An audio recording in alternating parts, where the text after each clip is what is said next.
کبھی آپ نے سوچا ہے انسان کو سب سے افضل مخلوق کیوں کہا گیا، جبکہ فرشتے گناہ نہیں کرتے، صرف اللہ کی اطاعت کرتے ہیں؟ پہاڑ، دریا، ستارے سب اللہ کی تسبیح کرتے ہیں، پھر انسان میں ایسی کیا خاص بات ہے؟ جب اللہ نے فرشتوں سے فرمایا وَإِذْ قَالَ رَبُّكَ لِلْمَلَائِكَةِ إِنِّي جَاعِلٌ فِي الْأَرْضِ خلیفہ، فرشتوں نے عرض کی یا اللہ، یہ انسان خون بہائے گا، فساد پھیلائے گا، اور ہم تیری تسبیح کرتے ہیں، تیری حمد کرتے ہیں۔ اللہ نے جواب دیا، میں وہ جانتا ہوں جو تم نہیں جانتے۔ یہاں ایک راز چھپا ہے۔ انسان کے اندر اللہ نے ایک ایسی چیز رکھی جو فرشتوں میں نہیں، اختیار۔ انسان گناہ بھی کر سکتا ہے اور توبہ بھی۔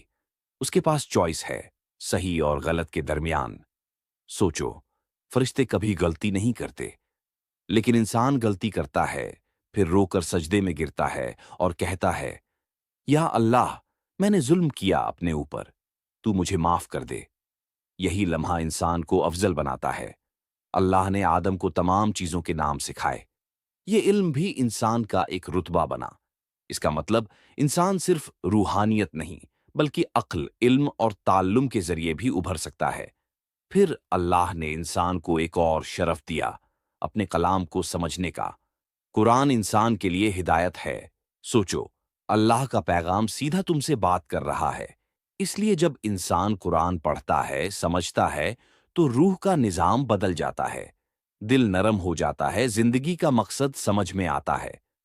تو اب سوال یہ ہے، ہم اپنا مقام سمجھ پائے ہیں، یا ہم وہی کر رہے ہیں جس کا اندیشہ فرشتوں نے دکھایا تھا؟ فساد، خون، نفرت۔ اللہ انسان سے یہ چاہتا ہے کہ وہ زمین پر اس کا خلیفہ بن کر انصاف، رحمت اور خیر پھیلائے۔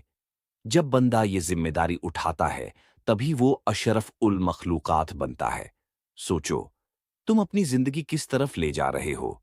فرشتوں کے قریب، یا پھر ان کے خوف کے ثبوت بن رہے ہو؟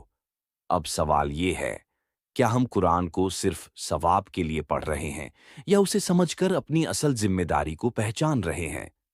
آج سے شروع کرو قرآن کو سمجھ کر پڑھنا، کیونکہ یہ صرف عبادت کی کتاب نہیں، بلکہ انسانیت کی تقدیر کا نظم ہے۔ چینل سبسکرائب کر لو اور ویڈیو شیئر کر دو۔